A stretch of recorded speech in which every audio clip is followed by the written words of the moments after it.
Bien-aimé, quand le Seigneur m'a donné ce cantique, le cantique qu'on était en train de chanter là, parce que c'est venu là, hein, pendant qu'on était en train de chanter, c'est venu là. Je suis sauvé, tu es mon ami.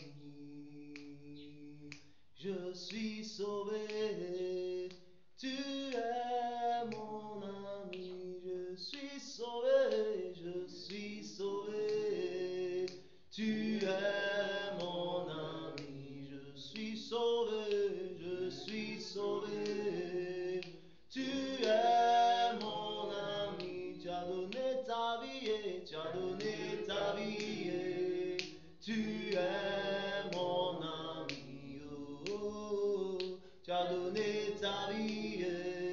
Tu es mon ami. Amen. Alors quand le cantique est venu, pendant que je chantais, on était en train de chanter le cantique, il y a une parole. Alléluia. Et je vais partager cette parole avec vous, mes bien-aimés. Amen. Nous allons lire Jean chapitre 10, le verset 18. Jean chapitre 10, le verset 18. Jésus dit quoi?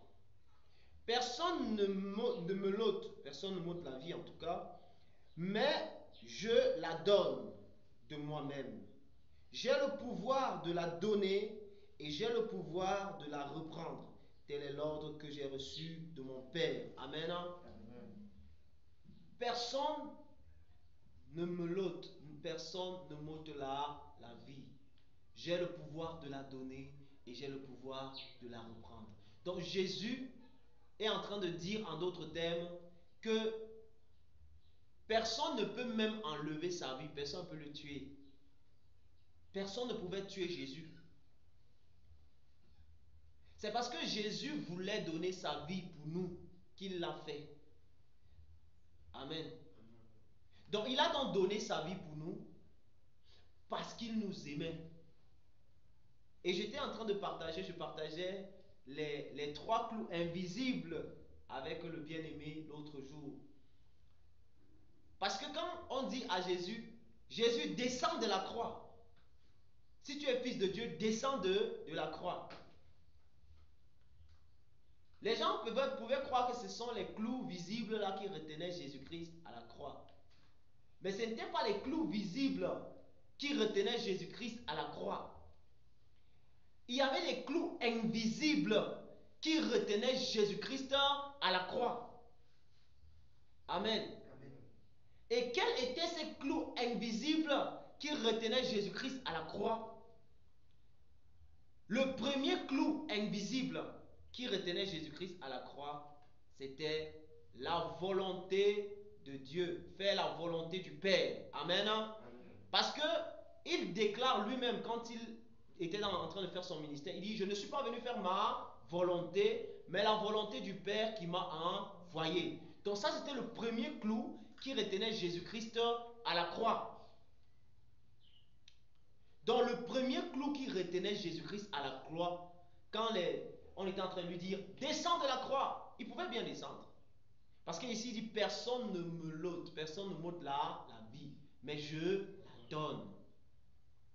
J'ai le pouvoir de donner, j'ai le pouvoir de reprendre. C'est l'ordre que le Père m'a donné. Et quand il était à la croix, le premier clou qui le retenait, c'était la volonté du Père. Le deuxième clou qui retenait Jésus-Christ à la croix, amen.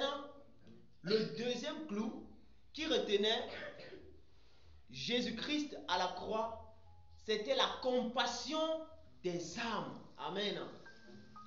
La compassion des âmes. La parole de Dieu dit, lorsque la parole de Dieu dit au sujet de Jésus, que lorsqu'il voyait la foule, il était ému de compassion. Il était ému de compassion. il était rempli de la compassion. Il était ému. Il aimait les hommes. Il voyait comment les hommes étaient perdus dans leur péché, selon que la parole de Dieu déclare dans Matthieu chapitre 4, à partir du verset 16. Il dit quoi? Amen. Lisons la parole. Matthieu chapitre 4, le verset 16. Il est écrit là-bas comment? Matthieu chapitre 4, verset 16. Oui. Ce peuple, assis dans les ténèbres, a vu une grande lumière, et sur ceux qui étaient assis dans la région, et l'ombre de la mort, la lumière s'est levée. Amen. Amen. Ce peuple assis dans les ténèbres a vu une grande lumière, et sur ceux qui étaient assis dans la région et l'ombre de la mort, la lumière s'est levée. Alors cette lumière, c'est Jésus-Christ qui s'est levé sur les ténèbres des hommes. Jésus voyait les hommes dans les ténèbres, dans les liens, dans le péché, en train de souffrir. Jésus a dit non, il faut que ces hommes soient délivrés des ténèbres. Donc c'était le deuxième clou qui retenait Jésus-Christ à la croix du calvaire. Le clou de la compassion des âmes. Ça, c'était le deuxième clou. Maintenant, il y avait un troisième clou qui retenait Jésus parce que les pieds étaient comme ça. Et il était comme ça. Et il y avait un troisième clou qui retenait Jésus-Christ à la croix du calvaire. Et le troisième clou qui retenait Jésus-Christ à la croix du calvaire, c'était l'envie de passer l'éternité avec nous dans le royaume des cieux. Il voulait passer l'éternité avec nous au ciel. Donc, il fallait donc qu'il accomplisse cette mission. Il fallait qu'il meure à la croix. C'était impératif.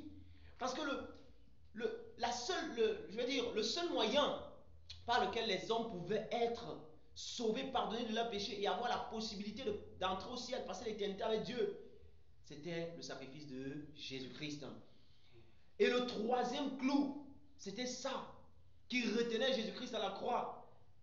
Il dit, je ne boirai plus désormais du fruit de la vigne, mais j'en boirai de nouveau avec vous dans le royaume des cieux. Ça veut dire, il avait ce désir, il avait ce besoin-là de passer l'éternité avec nous, avec sa créature au ciel. Et c'est ce troisième clou qui retenait Jésus-Christ à la croix du calvaire. Donc il y avait trois clous invisibles qui retenaient Jésus-Christ à la croix. Ce n'était pas seulement les clous physiques là, parce que si ce n'était que les clous physiques, il dit personne ne m'ôte la vie, c'est moi-même qui la donne. Amen. Donc pendant qu'on était en train de chanter, le Seigneur, par ce cantique, me faisait comprendre ceci. Si il a donc donné sa vie à la croix, est-ce qu'il ne nous donnera pas toute autre chose? Parce que sa vie à la croix nous donne l'éternité, la vie éternelle. Est-ce que ce sont les choses passagères qu'il ne nous donnera pas? Est-ce que ce sont les choses passagères qu'il ne va pas nous donner? Il va nous les donner. Parce que s'il a accepté le fouet, s'il a accepté les moqueries, s'il a accepté les crachats, s'il a accepté qu'on arrache sa barbe, selon que nous dit Ésaïe, Ésaïe nous dit qu'on a arraché la barbe de Jésus. Est-ce que ce ne sont pas les choses temporaires que Dieu va nous donner? Il ne va pas nous donner. Amen. Amen. Dieu va nous les donner parce qu'il nous aime. Il nous a prouvé à maintes reprises qu'il nous aime. Il nous a prouvé par le sacrifice à la croix qu'il nous aime. Donc, nous ne devons pas nous inquiéter. La Bible dit ne vous inquiétez de rien. Ne vous inquiétez de rien. Donc, s'il y a une inquiétude dans ton cœur, commence à bannir l'inquiétude. Amen. Mais faites connaître vos besoins au Seigneur. Amen. Tu fais connaître ton besoin au Seigneur. Et tu crois que le Seigneur ne peut pas te décevoir. Le Seigneur ne peut pas te décevoir. Il ne te décevra jamais. Fais connaître ton besoin au Seigneur. Mais ne viens pas comme quelqu'un qui vient s'inquiéter. Non. Fais simplement connaître ton besoin au Seigneur avec des supplications et avec des actions de grâce. Amen. Et le Seigneur lui-même prendra soin de toi. Il est mon ami. Il est mort pour moi. Il est mon ami. Il est mon ami. S'il est mort pour moi, à plus forte raison, les autres choses-là, il va me les donner. Je n'ai pas besoin de m'inquiéter. Jésus il va aller très loin, il va dire, est-ce que tu peux ajouter une coudée à la durée de ta vie? Et il dit que si tu ne peux pas pour un si peu, donc lui il dit que c'est petit. Amen. Pourquoi alors tu t'inquiètes? Ne t'inquiète pas. Laisse le Seigneur gérer. Il peut gérer ça mieux que toi. Parce que si tu t'inquiètes, tu vas te faire du mal à toi-même. Tu vas te faire du mal à toi-même. Parce qu'à force de t'inquiéter, l'ennemi va te pousser à pécher contre Dieu. Et quand tu vas pécher, tu peux aller tomber. C'est comme une... Il y a une sœur, en fait, elle n'est plus dans la foi. Elle était en fait, elle écoutait la parole de Dieu et tout. Tellement le corps de la sœur là était tellement poussé à aller dehors parce qu'elle voulait un homme. Quand elle est partie, elle a trouvé l'homme là. En fait, elle est entrée dans l'impudicité. Vous savez ce qui s'est passé? Elle a eu le sida. Donc quand elle est sortie, quand elle a dit à Dieu, Dieu, laisse-moi un peu, je veux aller me gérer. Dès qu'elle est sortie là, c'était le sida.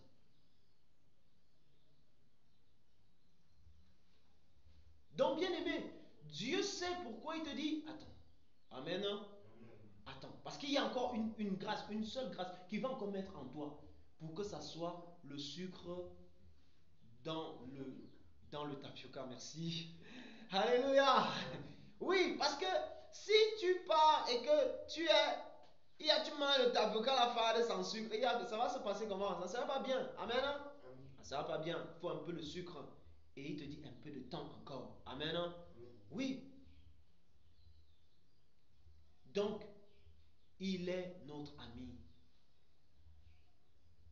Personne ne peut égaler Jésus. Personne. Que ce soit ton père, ta mère, tes frères, personne ne peut égaler Jésus. Jésus est un ami fidèle. Quand on dit que quelqu'un est fidèle, ça veut dire que lui ne manque pas à ses promesses. Il est fidèle. Hein? Nous avons de la grâce d'avoir un ami fidèle. Donc, apprenons à le bénir, à le glorifier. Au nom de Jésus-Christ. Amen.